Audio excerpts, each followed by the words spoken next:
Could World War III be fought over a string of uninhabited islands? Could China try to make Taiwan the next Vietnam or Afghanistan? This is Military Matters.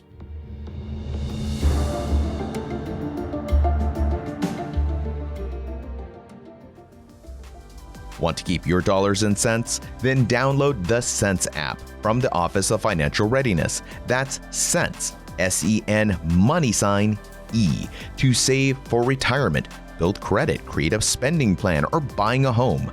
You can't do any of those things without money. So if you have sense, you'll download the Sense app. That's S-E-N, money sign, E, today. And be sure to follow at DoD FinRed on Facebook, Twitter, Instagram, and YouTube.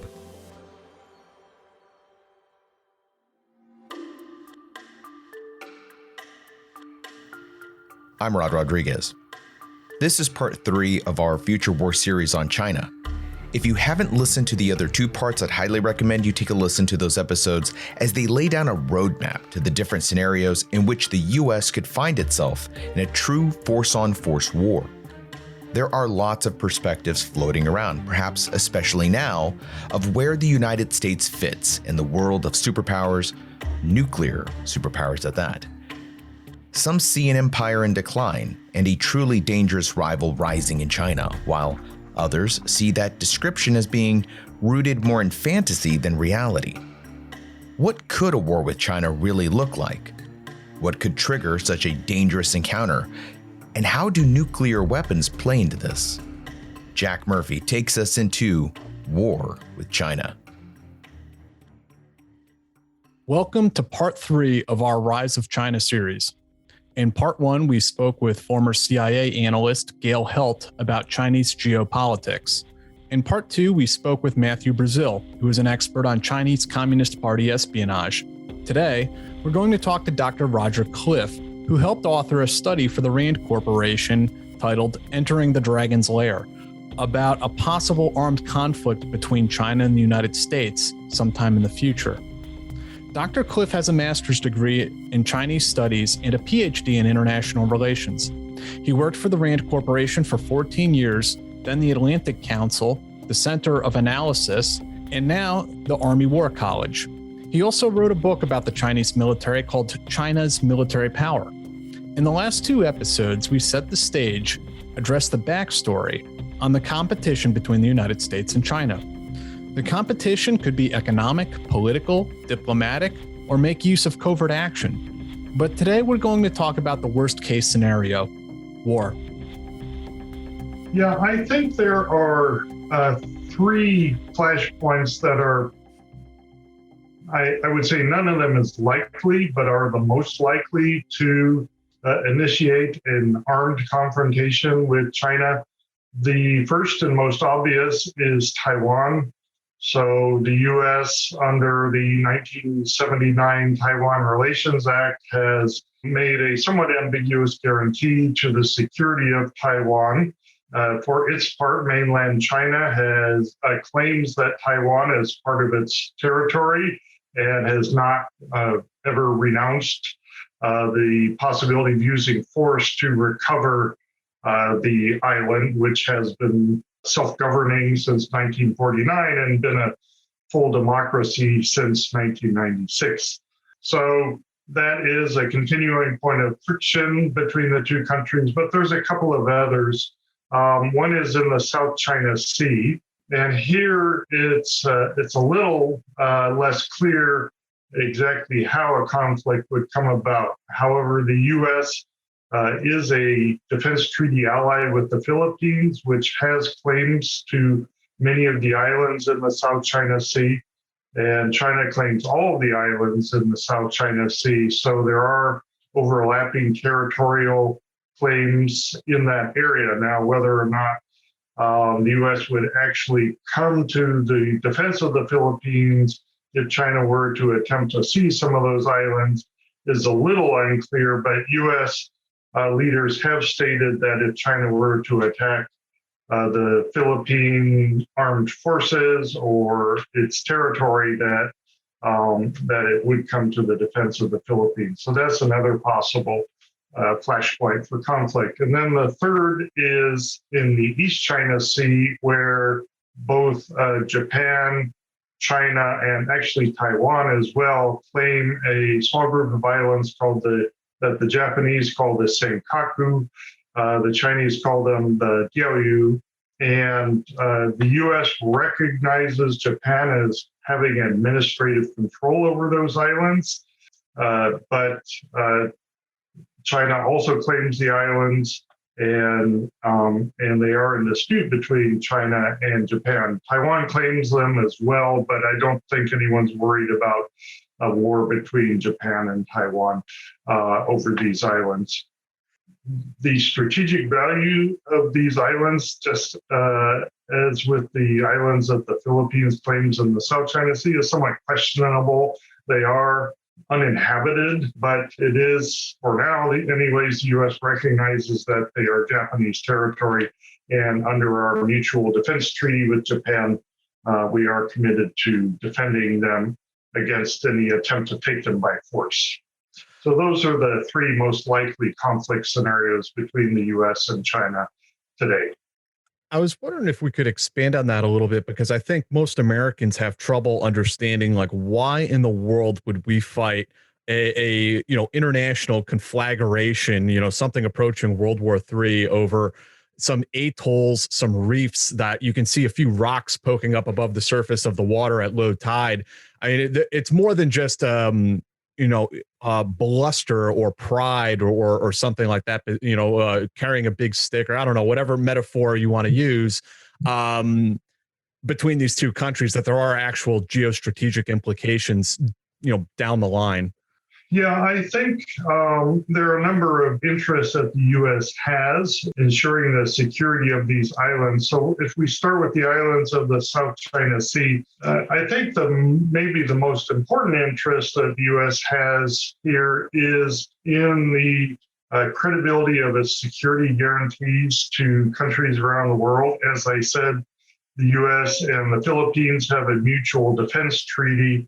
So if China were to attack Philippine forces in the South China Sea and the U.S. didn't come to the defense of the Philippines, then that would call into question the credibility of other U.S. security guarantees around the world. So that's one important interest. The islands also, and this is maybe gets into sort of great power rivalry issues. The islands do, as we've already seen, in fact, China has established military facilities on several of these islands already.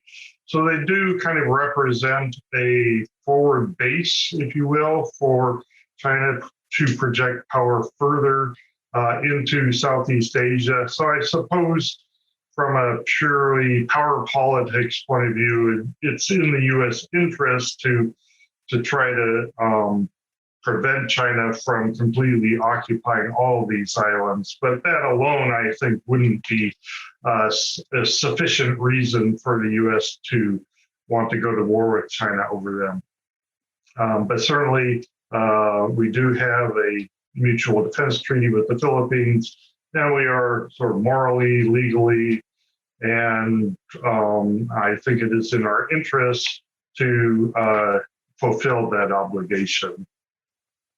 As we go up to the Senkaku Islands, a couple of other issues come into play. One is, first of all, the Philippines is not a major military power. So if we were to alienate them or to effectively abrogate our mutual defense treaty with them, the military cost to the U.S. would be relatively minor. The same is not true of Japan. However, Japan is a major military power and an important ally, arguably our most important ally, certainly in Asia. And so here is an instance where the U.S. really does have an interest in fulfilling its obligations to Japan in case it needs to call on Japan to fulfill its obligations to the U.S.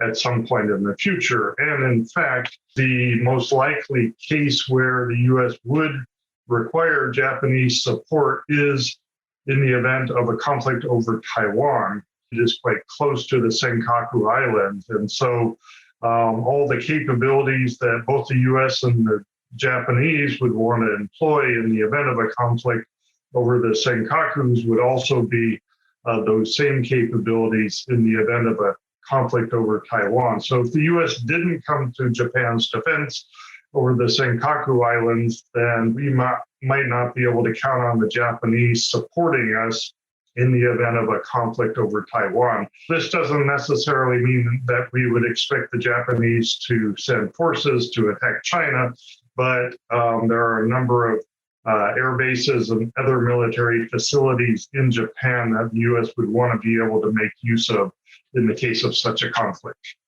You know, I don't want anyone to scoff at some of your words about credibility or security guarantees, because arguably some have argued that we fought the Vietnam conflict in order to maintain credibility around our security guarantees in Western Europe. And 50,000 American soldiers, more than 50,000, perished in Southeast Asia during that conflict. So it's not something that any of us should take lightly. And I just wanted to point that out to the audience. As far as China's goals, what is it that they would be trying to accomplish with these sorts of expeditionary warfare into the South China Sea or the Eastern Sea? Are they trying to maintain economic military dominance of this entire region that they view it sort of as their quote unquote backyard? I'm just kind of curious what the end game is there for them. Yeah, I think it's important not to underestimate the symbolic importance of these territories to the leaders in Beijing. The Communist Party of China, which controls the country and has since 1949, has built its legitimacy really on two pillars. One is, at least in recent years, one is delivering ever rising standards of living in China, but the other is restoring China to what is seen as its proper place in the international system as one of the dominant powers and most significant civilizations in the world. And all of these territories are really symbols of China's period of weakness in the 19th and early 20th century, when these, from the Chinese point of view, these territories were taken from China by imperial powers, most especially Japan, but also other countries as well. And for China to be fully made whole again requires the recovery of all of these territories. So that's really important to the leadership of China and elites in China who care about these sorts of things. And that said, there are certain strategic advantages that would accrue to China. Again, I'm not sure the Senkaku Islands are particularly useful, but certainly Taiwan and the islands of the South China Sea. Taiwan, if China were to control Taiwan, it would sort of have unrestricted access now to the Western Pacific area, whereas they see themselves as hemmed in by what they call the First Island Chain, which extends, from the Kurils up in the north down through Japan, the Ryukyu Islands, Taiwan, the Philippines, and so on. So if they were to acquire control over Taiwan, then they would now have free access out into the broader Pacific. And so that's strategically important to them as well. Next, I wanted to hear Dr. Cliff's thoughts about Chinese tactics and strategy, particularly their much touted anti-access area denial approach to warfare in the South China Sea. Surprisingly, Dr. Cliff found in his study that the Chinese don't really have anything called anti-access area denial. This is really an American invented term. What they found was Chinese strategic thinkers and military analysts are thinking about a whole variety of what we would call asymmetric strategies, ways in which, particularly if you go back to earlier in the century when China was much weaker than the US militarily, ways in which a militarily weak power could defeat a militarily strong power. Within those range of strategies, however, were a number of tactics and actions that we would describe as anti-access. And these include things like attacking U.S. air bases in the region to prevent U.S. Air forces from being able to conduct air operations within the region. Attacking aircraft carriers is a particular focus of theirs to prevent naval aviation from being able to operate. And if you look at the globe of the Pacific, you will see there's lots of water and a number of small islands and not a whole lot of large land areas. And so if we were in a conflict with China, we would be quite dependent on those islands and seaborne air bases, i.e. aircraft carriers, for conducting air operations. We also saw evidence that they were thinking about attacking the U.S. logistics tail, destroying fuel depots and those sorts of things, repair and maintenance facilities, and also that they're focused on cutting off the ability of U.S. commanders back in Hawaii or Washington to communicate with their forces that are forward deployed. So we found, in other words, a number of an interest in a number of types of actions and operations that would have the effect of denying the U.S. access to areas around China in the event of a conflict. Is that like including sabotage operations or cyber warfare and things like that? Yes. Cyber warfare is a longstanding interest of theirs. So they're particularly interested in ways to use cyber operations to disrupt U.S. force movements and movement of supplies and so on. Sabotage would be part of it. Chinese special forces. We identified a number of vulnerabilities around U.S. military facilities in Japan and Guam and elsewhere, and that could potentially be attacked, or at least were vulnerabilities at the time. And certainly in Taiwan, it is expected that Chinese special forces would be quite active in the event of a conflict over Taiwan. And so if I'm hearing some of what you're saying correctly, anti-access area denial is more like it's not their conceptualization, it's ours. It's something that the U.S. Navy kind of says, this is how we think China will fight in this region. That's correct. Yeah. In fact, the stimulus for this RAND study was starting in the late 1990s after the 1991 Gulf War, but before the attacks of 9/11. U.S. strategists found themselves in a situation where the U.S. was the dominant military power throughout the world and began to consider ways in which regional powers that were much weaker than the U.S. might be able to complicate things for the U.S. And it was then that Andrew Krepanevich, who was then in the Office of Net Assessment in the Pentagon, came up with this concept of anti-access strategies. And the premise of which, or the basis, was to look at the 1991 Gulf War, where the U.S. had spent 6 months building up its forces in Saudi Arabia and also Turkey before launching its attack on Iraq. The observation that if Saddam Hussein had attacked the U.S. while we were still building up those forces, he could have made things much more difficult for us. So then people began to think about, well, who else might try that? And so China was an obvious country that came to mind, and there were many war games and analyses and so on that were conducted based on the premise that China would employ an anti-access strategy, but no one had ever actually looked into Chinese military writings to see if they were thinking about it. So that was the stimulus for our study. And as I said, the finding was, no, they don't really think about it explicitly in that way, but a lot of the tactics and techniques that would be associated with what we call an anti-access approach are in fact in their military writings. While A2AD is mostly an American conception of warfare, the Chinese do not anticipate defeating America in a war of attrition. Their strategy is to wear us down, deplete our resources, and exhaust us, according to Cliff.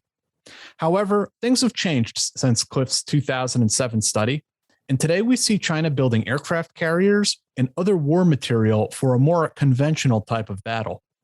Yeah, that's absolutely right. the tactics may be asymmetrical, but the forces that China is building look very much like ours. In fact, aircraft carriers, fourth and fifth generation fighter jets, even the ground forces, they have a main battle tank that looks quite similar to the U.S. M1A1 and so on. The main asymmetrical weapon that people have pointed to is China's ballistic missiles, which conventional ballistic missiles I'm talking about, which until very recently, the U.S. did not have conventional ballistic missiles of ranges of more than about 300 kilometers. And that was because of the Intermediate Nuclear Forces Treaty that we had signed with the Soviet Union, which banned any land-based missiles of ranges between 500 and 5,500 kilometers. Now, that treaty has been terminated, and I can come back to that in a second, but China was not a party to that treaty, so it was not constrained by it. And in the 1990s and early 2000s, China built a huge number of short-range ballistic missiles capable of reaching targets first in Taiwan, but over time they've gradually extended the reach so that they can now hit targets throughout Japan and also at U.S. bases further out, such as in Guam or the Northern Marianas Islands. Now, as I alluded to, the U.S. Terminated that treaty with Russia, and so we now have the ability to build and field such missiles ourselves, and the U.S. Army is indeed pursuing that. But for the time being, this is one area of asymmetry between the U.S. and China. And as is well known, ballistic missiles are quite difficult to intercept and shoot down. And so it was an area that the U.S. did not have a particularly good counter for. Even more recently, China has developed ballistic missiles that could be used to attack ships at sea, such as an aircraft carrier. And this is a capability that no nation has ever fielded before. So this is a truly unique capability that only China possesses at this time. Things were to break out in the South China Sea, that the Chinese government, for political reasons, decides now is the time to make a move on Taiwan. Based on your background and your study of the situation, how would you see such a conflict unfolding from how China would initiate hostilities and then how the United States would get involved? How would you see that playing out?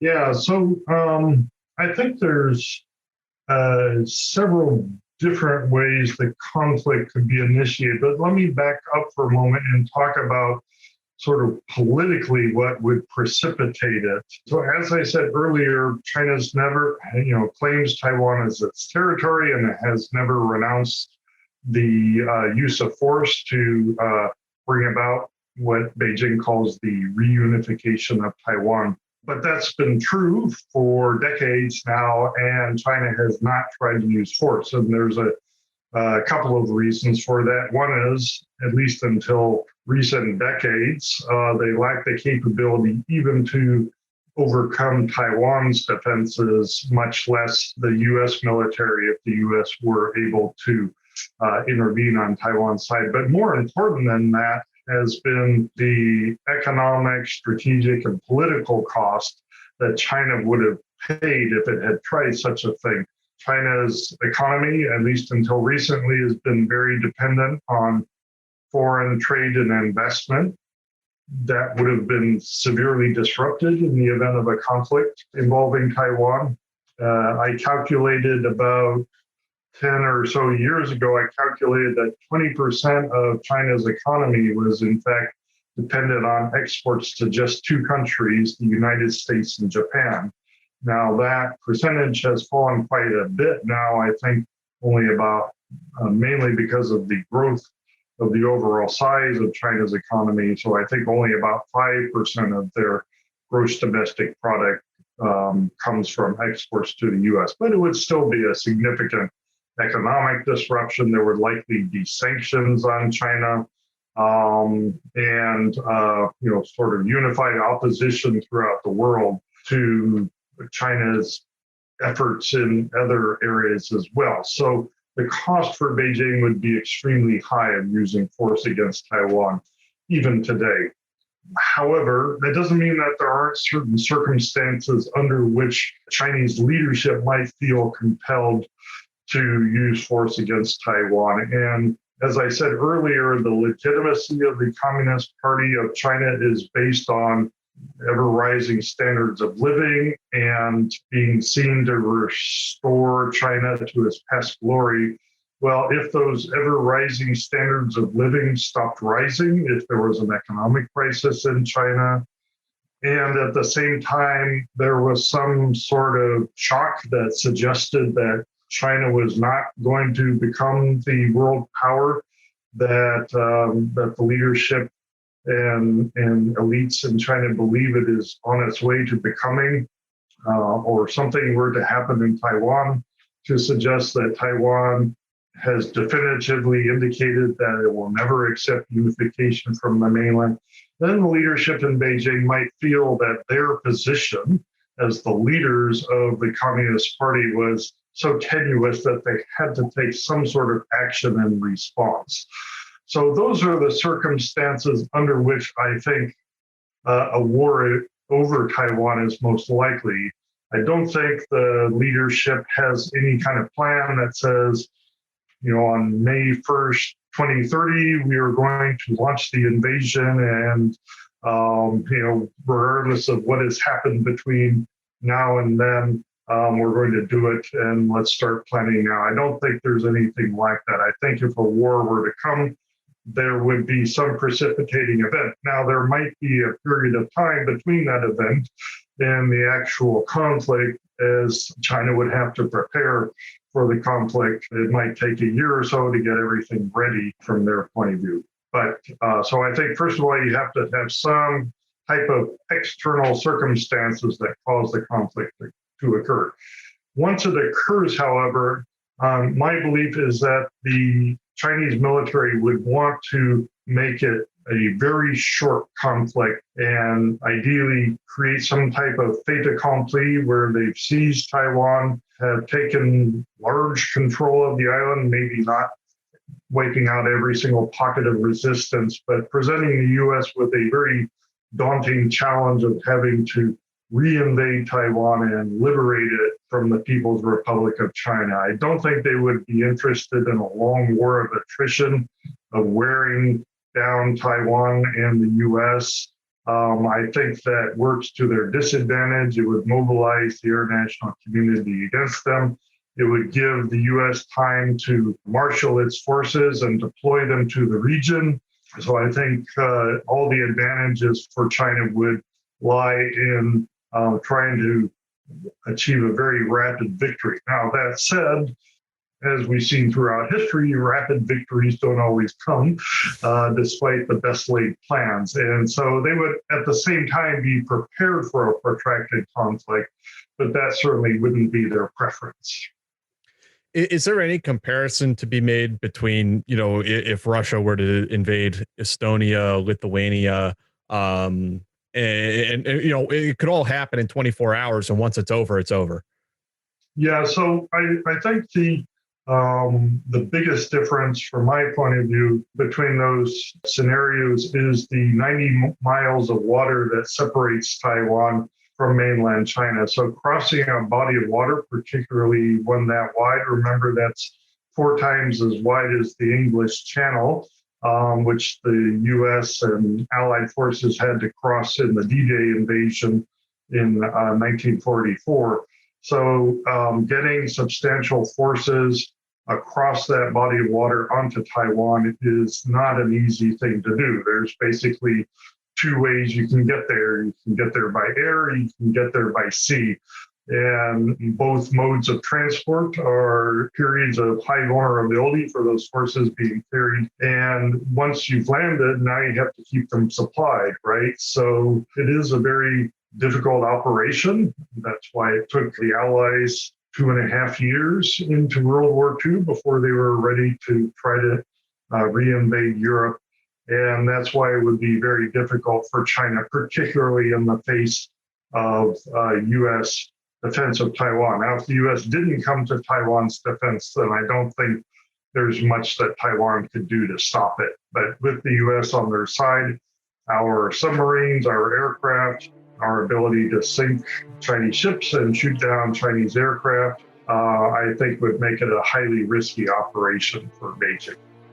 When we come back, we'll talk to Dr. Cliff about how the United States would respond if China did make a move on Taiwan and how that battle might unfold. Are you a military spouse? MilSpouse Money Mission educates and empowers those whom service members rely on most. So if you're the household 6, captain of the homestead, leader of the domicile, check out MilSpouse Money Mission from the Office of Financial Readiness. Also, they have an app, Sense app, SEN money sign E, to save for retirement, build credit, create a spending plan, or buying a home. If the last year taught us anything, it was how important it is to save for a rainy day or a COVID year. So if you have any sense, you'll download the Sense app. That's SEN money sign E today. And be sure to follow at DoD FinRed on Facebook, Twitter, Instagram, and YouTube.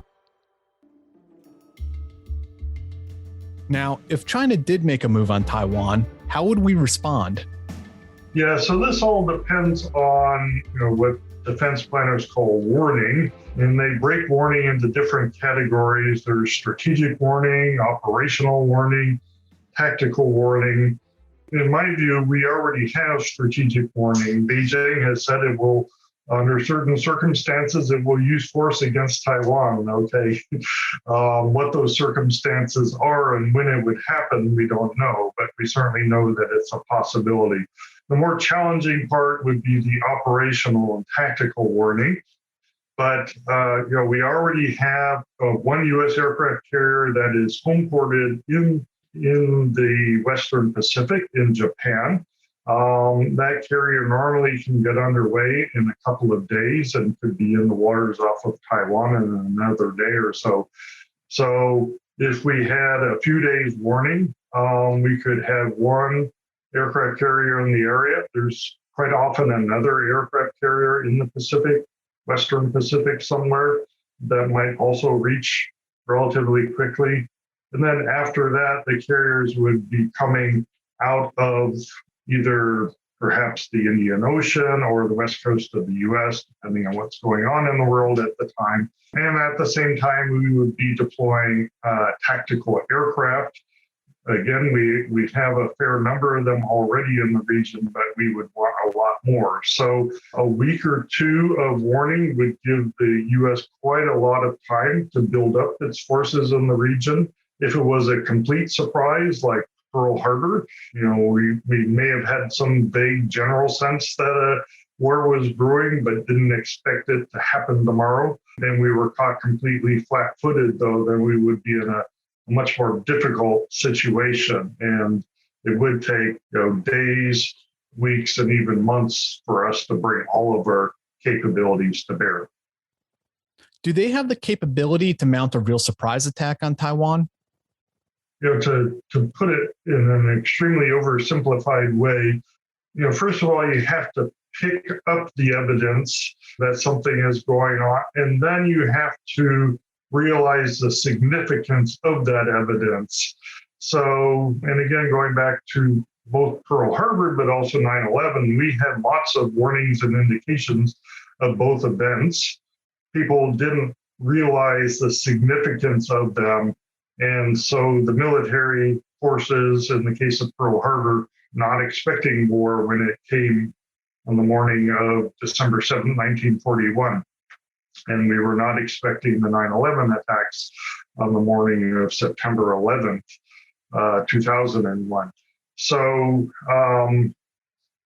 there's always that problem of, even if you've picked up the information that tells you that something is going on, somebody has to realize what it all means, and then have to get someone at high levels to take them seriously. And I think that is where quite often things have broken down in our history. It's just human nature. We expect things tomorrow to be like they are today.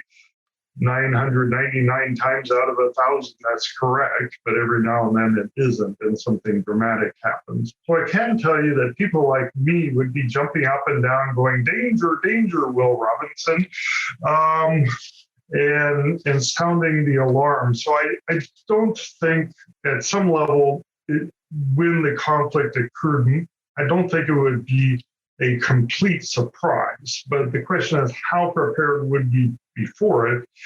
And are we going to surge all of our forces into Japan at sea in the Western Pacific, other bases in the region, and sit around and wait for years and years, possibly, for a war to come? I'm not so sure about that. So, my guess is if there were a conflict, we will not be perfectly well deployed for it at a minimum. And all we can hope for is that it doesn't come as a complete surprise and we aren't completely prepared for it.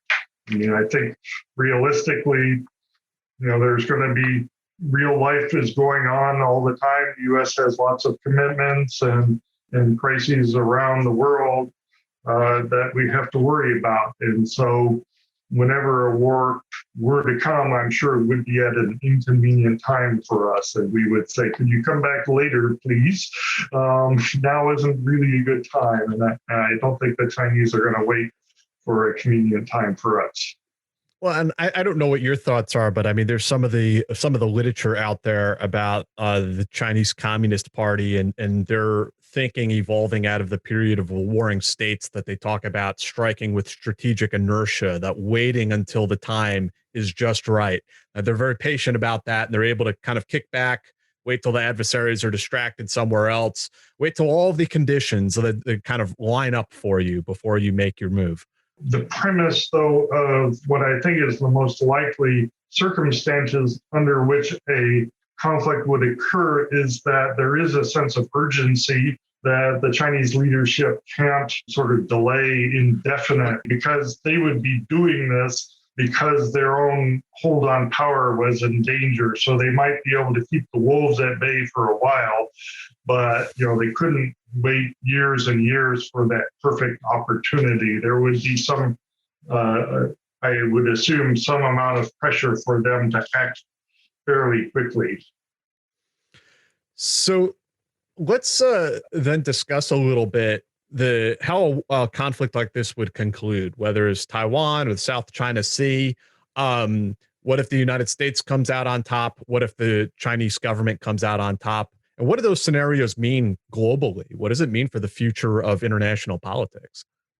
Our conclusion was, regardless of which side won the conflict, we would be in a very different world than prior to the conflict. Obviously, if China won, then the U.S. would have suffered its first, really major defeat in a conventional war since ever, I suppose.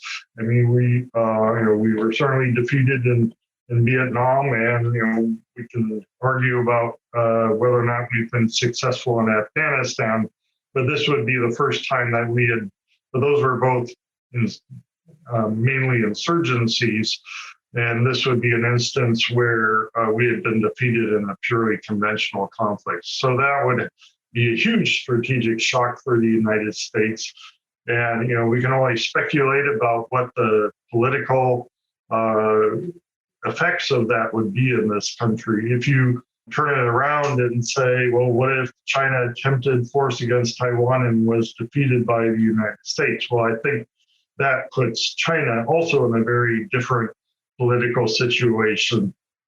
At a minimum, it would probably result in the replacement of the leaders who had launched the unsuccessful attack. But what would come after them, again, we can only speculate about. It could, as in the wake of the Falklands War in Argentina, it could result in democratization of the country, but I could also see it resulting in the opposite, really, of a much more militarized government that was focused on building up its power until it could successfully recover Taiwan in a war against the United States, sort of like Germany between World War I and World War II. So none of these scenarios are very pleasant to think about.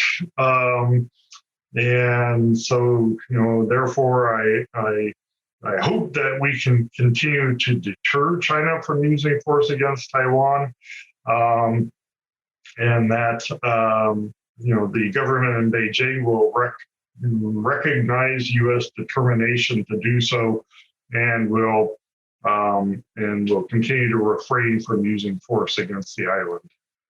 I mean, it's a different proposition for the Chinese leadership, isn't it? Where they might be facing the hangman's noose if they, fail in their endeavors there. And I mean, also just culturally, it would put China back into another century of humiliation, right? From their point of view. Yeah, I mean, that's certainly what we saw in Germany after World War I. It was the interwar period was a period of national humiliation, and there was a lot of, I don't think it would last for a century. That's what the Chinese government calls the previous century. Yes, no, I understand. So it would certainly return, in the minds of many Chinese, it would return them to that period of humiliation. So yes, not something I really want to contemplate. So hopefully this will never come to pass. What about the reality that China and the United States are nuclear powers? How does this play into a potential conflict?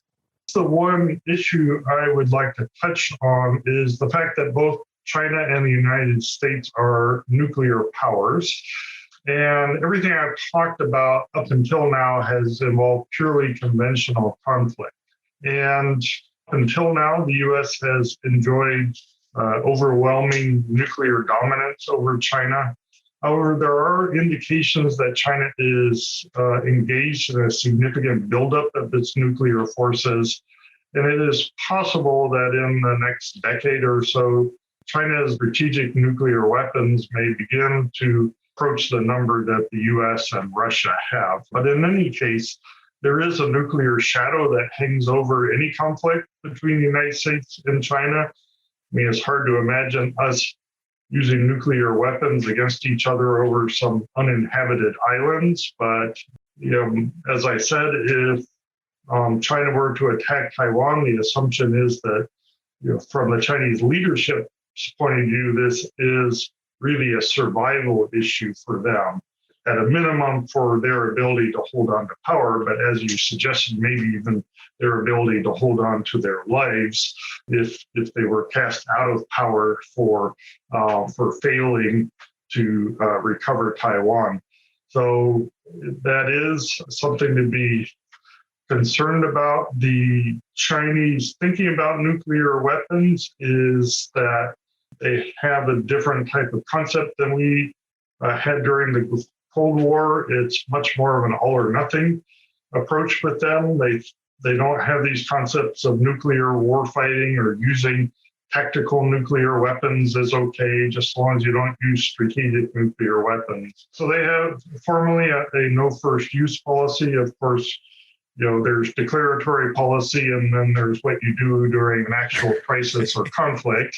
And I don't think, someone's going to come to the Chinese, the chairman of the Communist Party of China and say, wait, you can't do that. We have a no first use policy. I mean, I'm sure he's aware of that, but I'm sure Chinese leaders won't be bound by any declaratory policies in the event of a conflict. However, there is certainly not in China's interest to initiate a nuclear conflict. If certain circumstances were to come about, one of the ones the Chinese have expressed concern about is the growing numbers and capabilities of U.S. long-range conventional weapons, and the possibility of those conventional weapons being used to take out China's nuclear weapons. In other words, we could destroy their nuclear weapons in their silos, on their missile launchers. We could sink their submarines, destroy their bombers. We could do all those things unlike in the Cold War, where we planned to do that with nuclear weapons against the Soviet forces, we could potentially do that with purely conventional weapons against China, or at least they're worried about that possibility. And so then the question is, does the no first use policy still hold in that case when an adversary is destroying your nuclear weapons with conventional weapons? And I think the answer is no, it doesn't hold under those circumstances. So the Chinese do worry about those types of situations where the no first use policy could become breached. But in any case, any kind of war with a nuclear power is, by definition, scary. And yet another reason why we should be working very hard to avoid it without, at the same time, sacrificing our principles. I'm just a little curious. I guess the important thing is how the Chinese assess our capabilities, and that will guide their decision-making process. But I mean, when I have looked at even just the capability for like special operations teams to go in and disable WMD factories and seize nuclear weapons and things like this, I'm a little skeptical about how well we would be able to neutralize an adversary's nuclear capability using purely conventional means. So let's talk about the Chinese nuclear forces for a moment. So until recently, their ICBM force was entirely silo-based weapons capable of reaching the continental United States. So those, given U.S. capabilities and the relatively small numbers, those were potentially vulnerable. But China now has ICBMs that can be put on trucks, basically transporter Richter launcher vehicles or TELs, driven around China's extensive highway system. They have now fielded ballistic missile submarines that are actually capable of staying at sea and have relatively long-range missiles. And so its nuclear forces are becoming more survivable than they used to be. And certainly the U.S. track record of finding mobile missile launchers and destroying them before the missile can be launched in both wars with Iraq wasn't particularly good. But of course, when you're on the other side, you always worry about what might happen. And they don't know our capabilities. And so they have to, military planners are paid to think about the worst case scenario. And so it is something they worry about, even if we might be more skeptical of our capabilities than they are. All right. Thank you so much, Roger. Any final thoughts? Anything you want to leave the audience with? As I said, this is a challenging period that we are entering now as China emerges as a true superpower. And it is going to take skill and maybe a little bit of luck to negotiate the next decade or so without a conflict between the U.S. and China.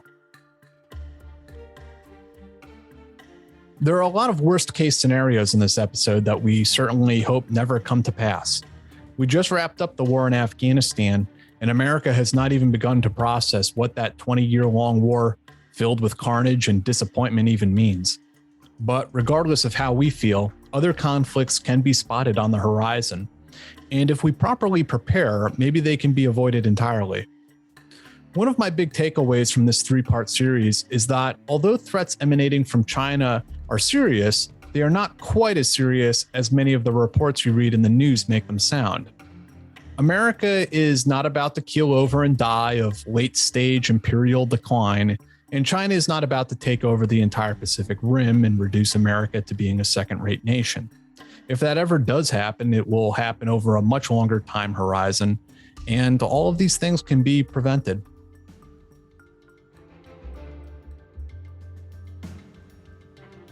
We want to thank Dr. Richard Cliff for his time and expertise.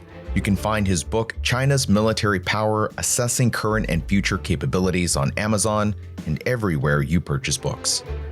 Do you have suggestions or a tip for a story? Email us at militarymatters@stripes.com. And be sure to follow us on Twitter at StripesMMPod. You You can also follow Jack Murphy on Twitter at JackMurphyRGR and myself, Rod Rodriguez, at RodPodRod. Did you know you can save 50% on your digital subscription to Stars and Stripes? Go to stripes.com, enter the promo code podcast, and save 50% on your digital subscription. Finally, leave us a review on Apple Podcasts. Let us know how we're doing. We grow by word of mouth, so be sure to also share this podcast. I'm Rod Rodriguez. I'm Jack Murphy. This is Military Matters.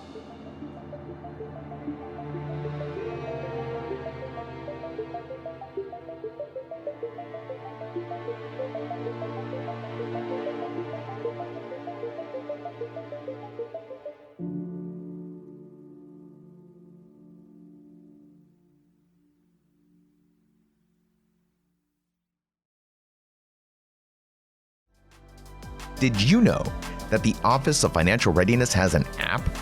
Download Sense app. That's S-E-N $E. Sense app has the information you need for saving for retirement, building credit, creating a spending plan, or buying a home. FinRed has the tools you need. Download Sense app for tips on the go and follow at DoD FinRed on Facebook, Twitter, Instagram, and YouTube.